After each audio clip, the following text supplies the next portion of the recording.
Bueno, entonces les voy a contar unas historias de Santiago de Liniers, una historia romántica y una historia heroica.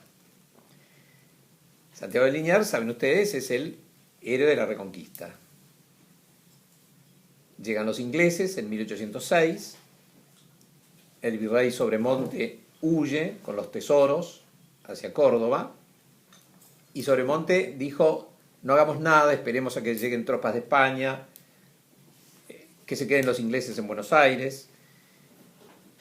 Toman también Montevideo, y Santiago de Liniers se resiste a esta idea. Era un oficial de segundo nivel, un marino.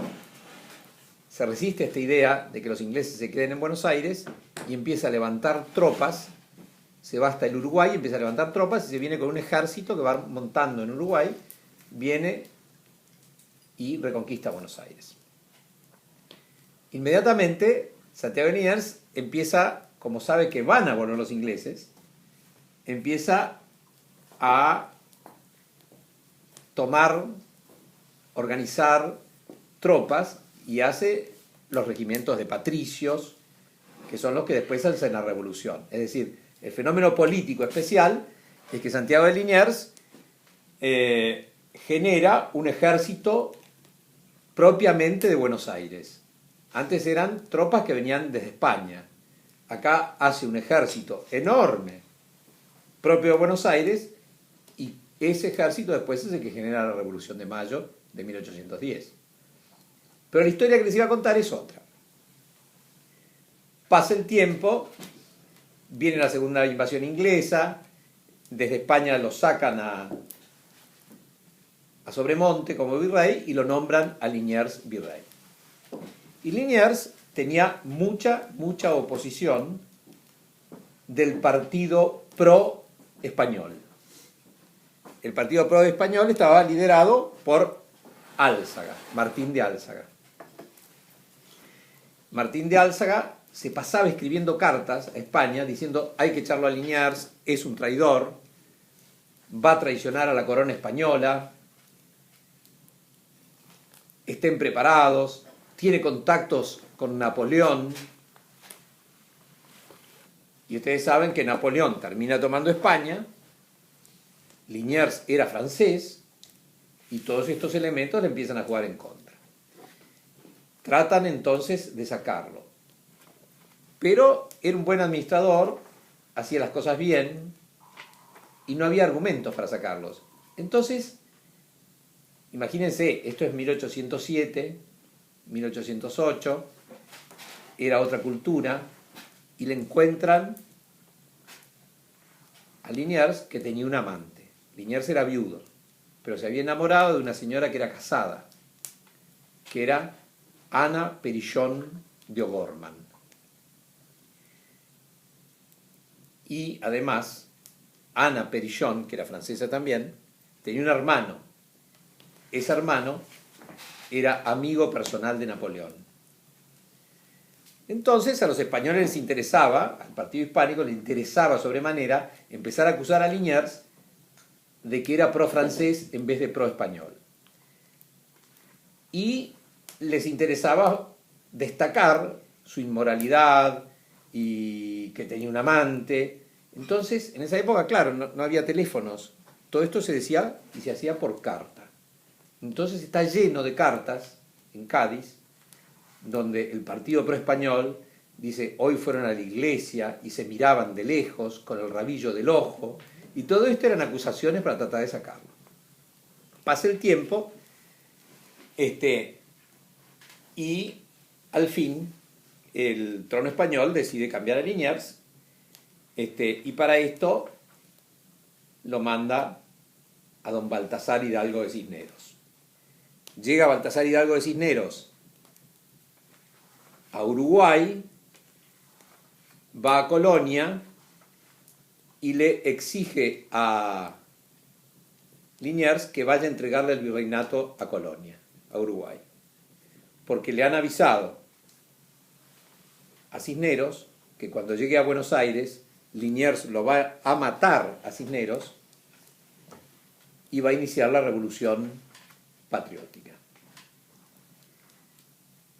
Liniers se entera de estas acusaciones y le escribe una carta a Cisneros, que está en Colonia, diciéndole que venga a Buenos Aires, que él sabe ser leal y que le va a entregar el virreinato.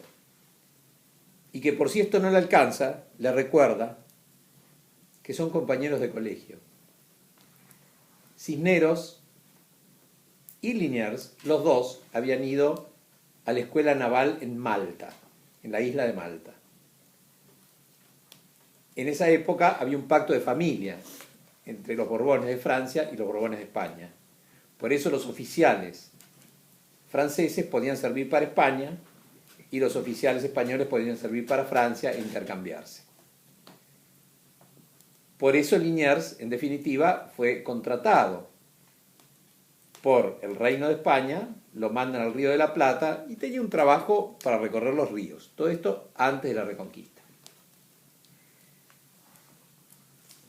Cuando es tomado, contratado como oficial por el rey de España, jura lealtad al rey de España.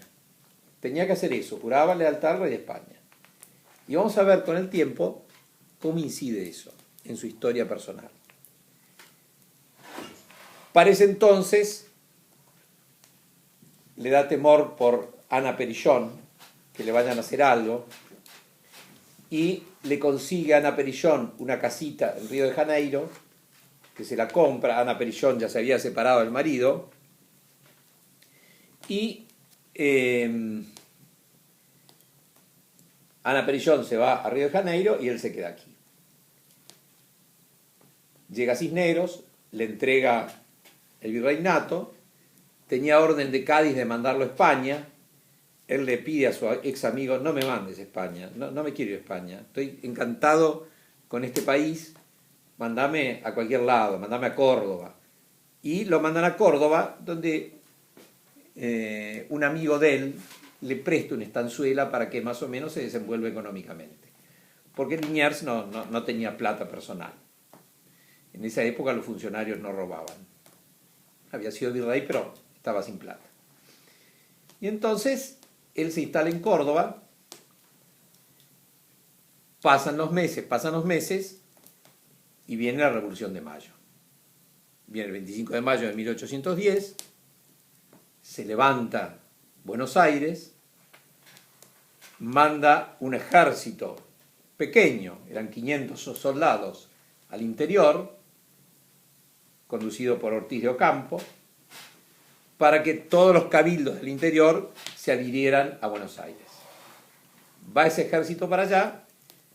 A todo esto, todos los funcionarios prohispánicos escapan a España, entre otros Cisneros, se va. Es decir, es una revolución donde a nadie matan, a nadie fusilan, no le pasa nada a nadie. Y sin embargo, sale ese ejército para el interior, y Santiago de Liniers, que había sido echado de virrey porque se sospechaba que pudiera no ser leal al rey de España, es el único oficial de alta graduación que levanta el estandarte del rey de España y dice: esta revolución no corresponde, esta revolución es mentira, que es en favor de Fernando VII, es una revolución para destronar a Fernando VII, y por lo tanto me opongo a ella. Se levanta en armas con muy pocos hombres en Córdoba, llegan, lo derrotan fácilmente, lo toman prisionero, y la Junta de Mayo, fomentada fundamentalmente por los más jacobinos de ellos, entre otros Castelli, da orden de fusilar a Liniers y a otros más.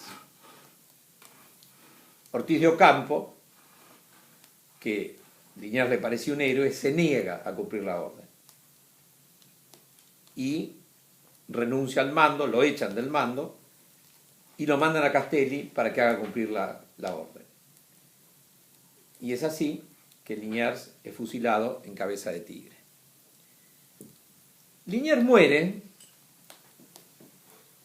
y un hijo de él, en España, se presenta al rey que ya había tomado el trono, Fernando VII, y le dice: cuando mi padre hizo la Reconquista, usted, Majestad, lo nombró, le dio el título conde, conde español, conde de Buenos Aires. Y yo heredo ahora ese título y no quiero llevar el nombre de una ciudad que mató a mi padre. Entonces, el rey le dice que le va a dar otro título y lo llama Conde de la Lealtad.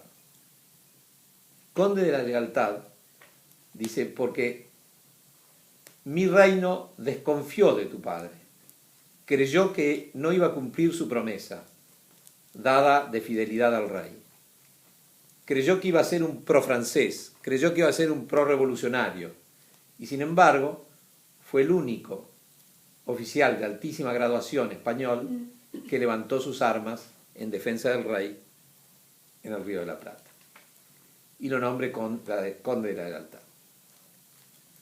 Pasan los años, pasa una generación, y el nieto va y le dice: a mí me gustaba ser conde de Buenos Aires. Entonces otro rey le cambia el título y le llama conde de Buenos Aires nuevamente, y además conde de la Lealtad. Los condes de Buenos Aires siguen siendo oficiales del ejército español hoy. Hay un Santiago de Liniers, conde de Buenos Aires, hoy vivo. Es una historia muy linda.